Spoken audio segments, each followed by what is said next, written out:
Siblings of narcissists, psychopaths or sociopaths. What's your experience? When I was 10, my mom put a lock on my door because my brother started threatening to kill me and my mom in the night. When I was 14, he fixated on my mom and threatened to burn down our house, shoot my whole family, and steal all the valuables and drive away. That same year, he was 17. He took our car and ran away from home for 2 weeks. We ended up calling the police on him. When he came home, the police decided that it would be best if he lived somewhere else, so he did. As we were cleaning out his room, we found hundreds of knives, a handgun, lighter fluid, gasoline and lighters. He sounds lovely. I was playing with a suitcase while watching TV. I was small enough to fit myself in it. My brother, nearly 4.5 years older than me, saw what I was doing and asked to zip me up in it. After already having learned to never trust him, I asked mom to watch us to make sure he didn't do anything stupid. He zipped me up inside the suitcase and started carrying it in a shuffle step. Thump, thump, thump. I heard the sliding door to the enclosed patio open. Mom started screaming and I could hear her slapping my brother repeatedly. The suitcase fell over onto its side with me still in it. I managed to pry open the zippers from the inside and got myself out of the suitcase as quickly as possible. Mom was still slapping at my brother, screaming why. I was 2 feet away from being dumped inside a suitcase into the family hot tub. He laughed and said that I would have floated. What's the big deal? So, yeah, that's what it was like growing up with a sociopath. My daughter was hit by a drunk driver when she was 12 and nearly died. She was in a coma for 2 weeks and I was there all day every day, except to go home to shower and change. My sister decided that when I was at the hospital was the perfect time for her and her druggy girlfriend to jimmy the sliding door off the track, break in and steal everything she could find. Jewelry, my camera, and yes, my daughter's piggy bank. The bee stole the piggy bank from a comatose kid. I'm so sorry. I hope that your daughter is doing better now and that your terrible sister has left you all alone.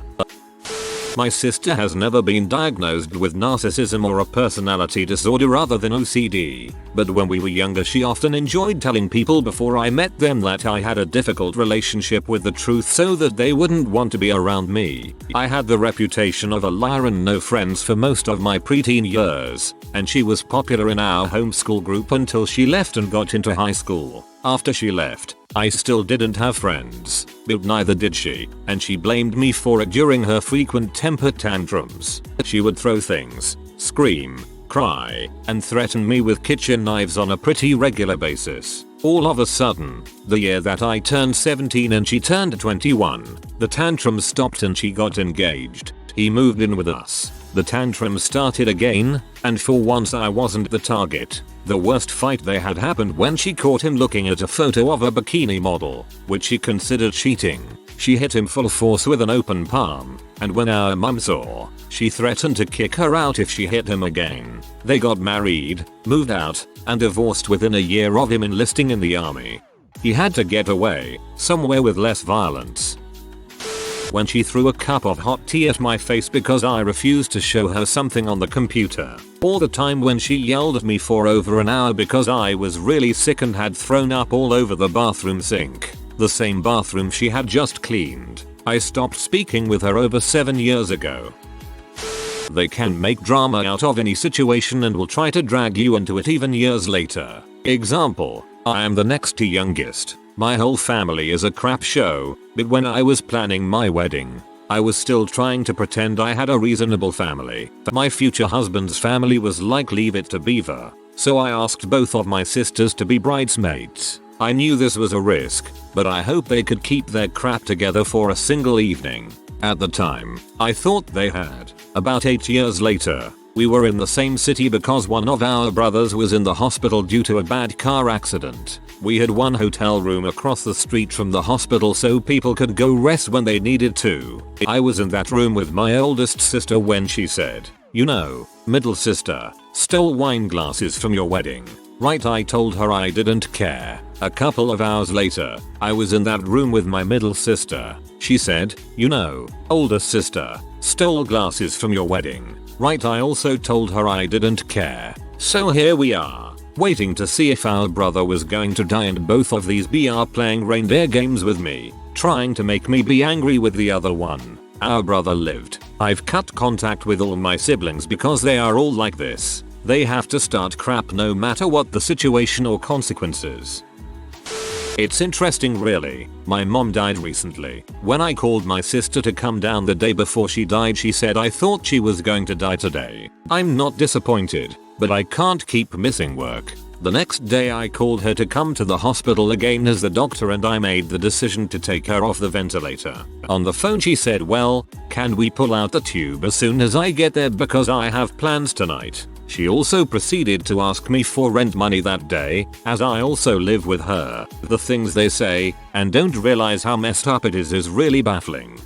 Dang. I feel bad every day about not being there for the moment my dad passed. I remember telling my mom I can't watch it on the phone and feeling like such a piece of crap. But hearing about people like this make me realize I had a more normal reaction than that at least. She called the cops and CPS, repeatedly accusing our stepdad of child abuse. It usually lined up with her having rules and punishments. She didn't like that my parents did research on how to raise a psychopath that doesn't become a murderer. They suddenly knew all her tricks and tactics. I sometimes think about how sad it must be to be physically incapable of feeling human emotions, but it clearly would only hold her back. Her diagnosis was emerging antisocial personality disorder because they said they couldn't diagnose someone under 25 as a psychopath. Dad acts really similar, so I assume whatever she has, he has that too. To add some more, now that I'm more awake, I lost almost all of my friends. My family, besides my immediate, totally ignore me because me and my mum protected my stepdad by saying my sister was lying about the abuse. Just to be clear, we were investigated multiple times and CPS said they were doing a phenomenal job raising so many kids with so many mental health issues so well. They put down that they were false claims the first 2 times, and after that they were like, we just have to investigate to be sure. Just do the interviews and get it done. We have to do it every time, which I do appreciate the diligence if a child is really being abused. But we had stuff from therapists and counselors that were all like, has a history of lying, tells lies to get what she wants, and my entire family still thinks we're protecting a monster. The real kicker is that our biological father is also a psychopath and actually a child abuser. Guess who she moved in with when my aunts refused to let her go back to my mum's? If you guessed our actually abusive dad, who was now basically giving her Psychopath 101 courses just by being near each other, then you're right. All our family who banded together in a fickle justice brigade about child abuse are now BFFs with a guy who used to threaten to break my legs and choke me and hit me when I was 7 or younger. I'm sure it makes my mom feel great too, knowing that all her sisters took her abuser's side after a lengthy divorce battle that he kept coming back with more and more affidavits for and just drained her emotionally and financially for years on end. I could write a book about how much they've all hurt me by being or enabling a psychopath. I'm pretty certain that at least some of my aunts are narcissistic. Last week my grandma went on a tirade about me not forgiving, but no one has ever apologized or even acknowledged that they did anything wrong. I won't rug sweep something that still hurts me regularly, and apparently that makes me that problem again. Forgiving is only something you can do after you feel ready for it. No one can force you to forgive. It's so entitled of others to try to do so. Lived an entire lifetime not being aware that it isn't normal to run to your bedroom and hide when dad gets home. That it isn't normal to be scared of your parents' reactions to, well, anything. Becoming a mom and having little kids that I just looked at and knew I could never beat them up for picking a flower, or shame them for not knowing how to hang a shelf, or throw grubs at them if they come outside, or throw potato salad at them if they say they don't want any. Yep, it wasn't normal, and only just now am I realizing all of that. I want to have nothing to do with him and his family. My parents can't cut ties with him and it breaks my heart how he treats them. Hi, I think we might be the same person. Hoping it gets better for you somehow. I haven't spoke to my brother in 3-4 years. Last time I did he went after my wife and that was the last straw for me. Since then, my parents have cut him off. He lost his job and his life has spiraled. Not sure what he is up to now, but my quality of life has improved with him not in it. They're insane. and always mad about something petty. Somehow everything is related to their projected social image, regardless of context or content. You feel your life isn't your own. Everything will revolve around them, constantly causing drama and trouble. Sister who would steal from you. Never-ending drama. Tried to steal my boyfriend repeatedly. Actually broke into one sister's house and robbed her. Can't tell the truth ever. Disowned her about 10 years ago after her awful treatment of terminally ill mother. Peace since then. Older brother, highly narcissistic, same with my mother. Verbally cruel and manipulative and always project blame onto others, never acknowledging their own behavior. I do not speak with either over them. My brother for over 5 years and my mother for over a year. Growing up, she had total control of my life. She criticized what I wore, listened to, ate, everything. If I was different I was weird, if I liked what she liked then I was copying her. She tried to scare me multiple times with guns and knives, claiming she never would actually hurt me, but she would hold up a samurai sword to my throat and tell me if I moved I died. Eventually she had a kid when she was 19 and I was 16.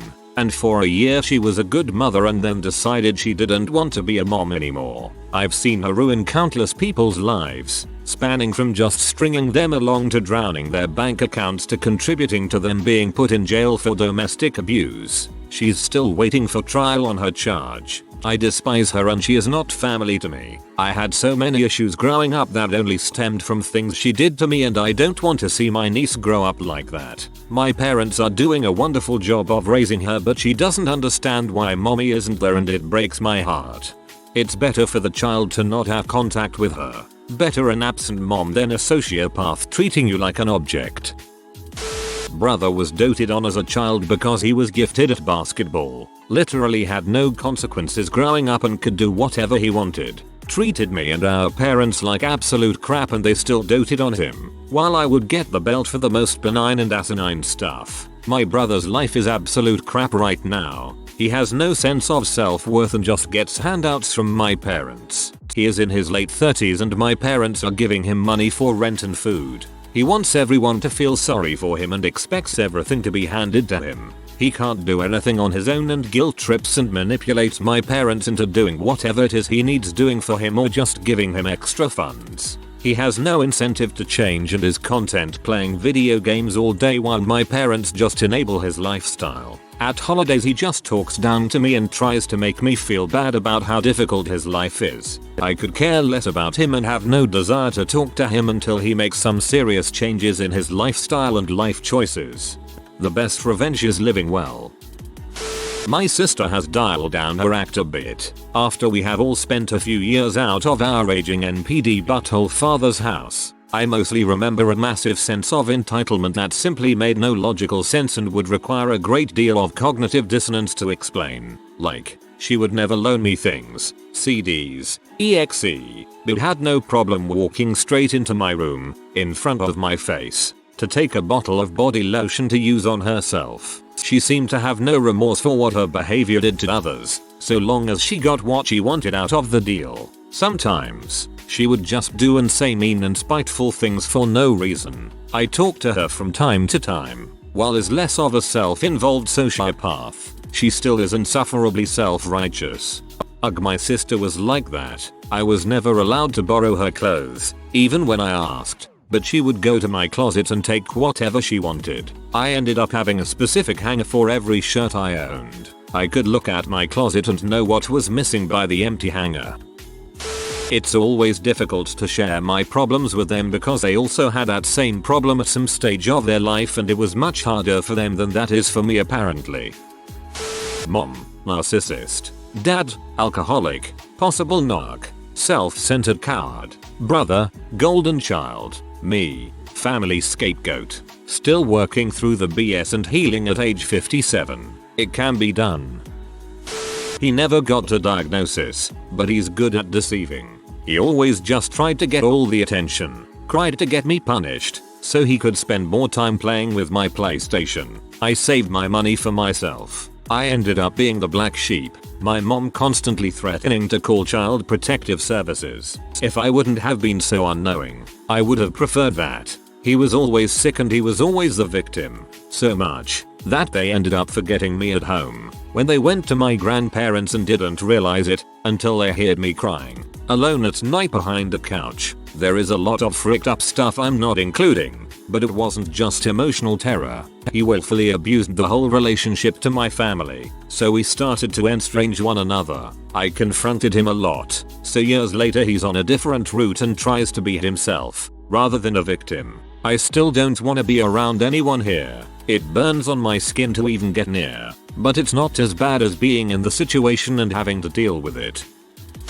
I'm not even totally sure of my older brother's diagnosis, but several years ago I found out through his journal that he had an elaborate plan to murder me and had apparently attempted to before, but couldn't go through with it. His reasoning was mostly because I was mean to him as a child, but really he was the one cruel to me. The part that really freaks me up is that both my parents knew about his wish to kill me and never said anything to me, let us sleep under the same roof. They always coddled and treated him differently than me. He is severely mentally ill, likely a psychopath, has been in a mental hospital now for several years. I cut contact with my parents as soon as I moved out. Oh god, where do I begin? She fed my hamster to our cat because I wouldn't let her name it. She woke me up when I was sleeping in my mom's bed by punching me and then proceeded to break my index finger with the door when I fought back, just because she wants to sleep there that night. She also poured bleach over my clothes cause she was mad that I was doing laundry when she needed to. Honestly, there's a whole lot more, but those are some of the major stuff. My dad is as much of a narcissist as it gets. I didn't realize that it was abnormal until I moved out of the house and out of state. When I finally came back, I remember him calling me one day to tell me to give him $10 because he claimed he needed to grab something to eat. Sorry, but I don't have $10 to give you. You don't have $10 to give your dad? Come on, I'll pay you right back. I just need it to go down to the store so I can eat. I don't have it, so you'll have to put on your big boy pants and make some money for yourself. Well, I was gonna ask your sister, but I don't wanna ask her because she's my daughter, you know? I hung up after that. A few minutes later he calls me and says, hey, your sister just sent me the $10. See, it wasn't that hard. A couple months later I heard that he was still asking my sister for money, and then on my sister and my brother-in-law's anniversary he called and basically blew her up over the phone when she said no, to the point where she was crying on that day off all days, and then he finally said, so you're just gonna let your dad freeze to death outside tonight? My brother-in-law told him not to ever call them again, and I haven't heard from him since. He honestly thinks he is super popular and a good person, but he isn't. I blocked his number and want nothing to do with him anymore. Back to the question though, it's really weird because you end up growing to either be just like them or completely the opposite. I've had to grow up on my own and not be able to have a father figure to show me how to be a man and make smart decisions or how to be a leader of a household. These are things that I think many people take for granted and don't fully realize how great they have it by having both parents in the house and have them not be completely focused on themselves. I always envy the people that still get to live with their parents into their 20s. I moved out when I was 18 and I'm almost 30 now, and I wish every day that I had the ability to still live at home and not have to worry about rent, utilities, car payments, insurance, gas, phone, internet, etc. You're right about the growing up like or opposite. I'm getting worried because both of my parents are freaking sick, and while I'm cutting contact once I'm out, my brother is beginning to act like my mom. It's sad to watch. My dad is a sociopath. He raised me. It's very difficult having basic friendships, relationships, holding a job. The way I was raised is extremely unconventional, leading me to not react to normal situations as a typical person would. I hope username doesn't check out.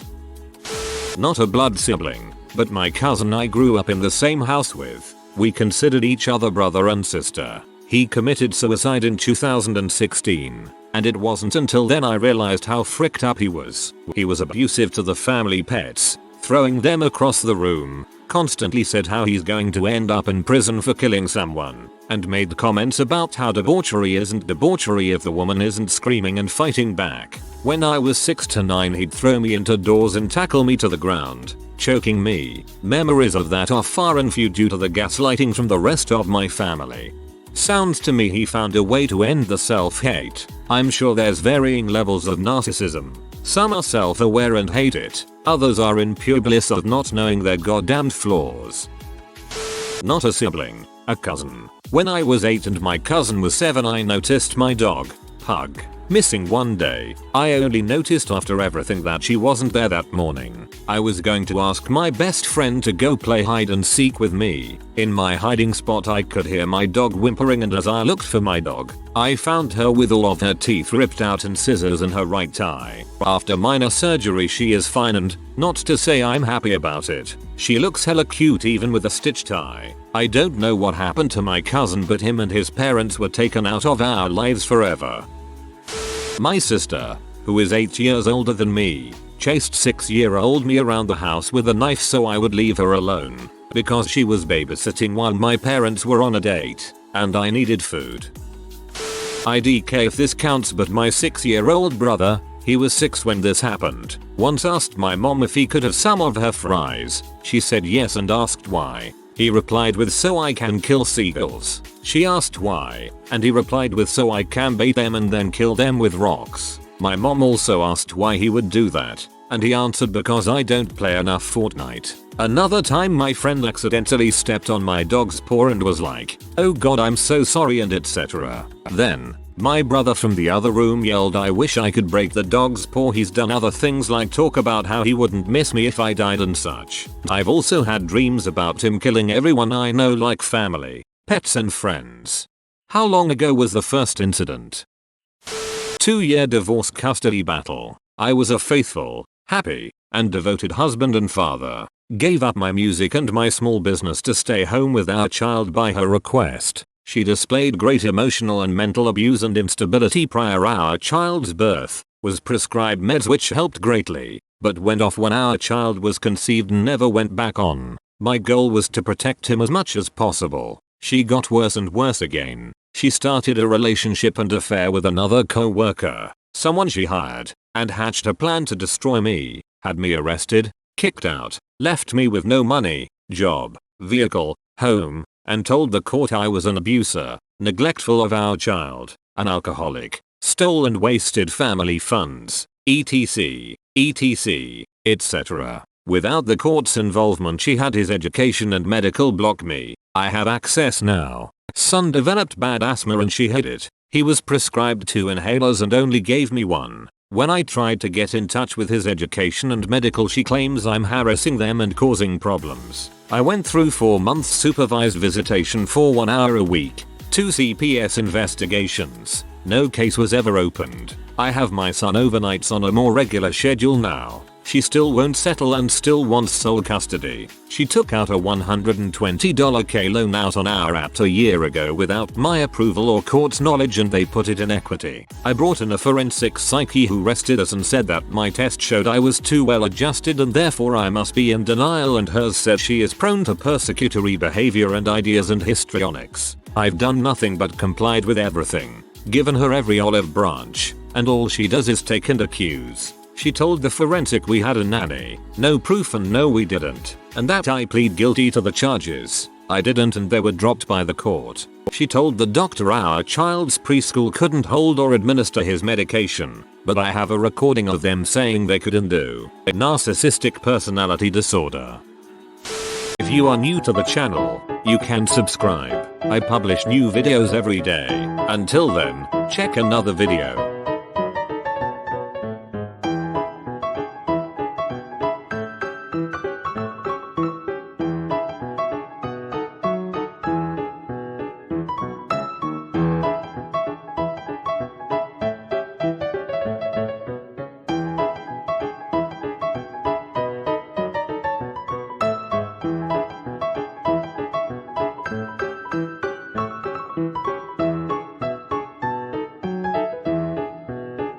Bye for now.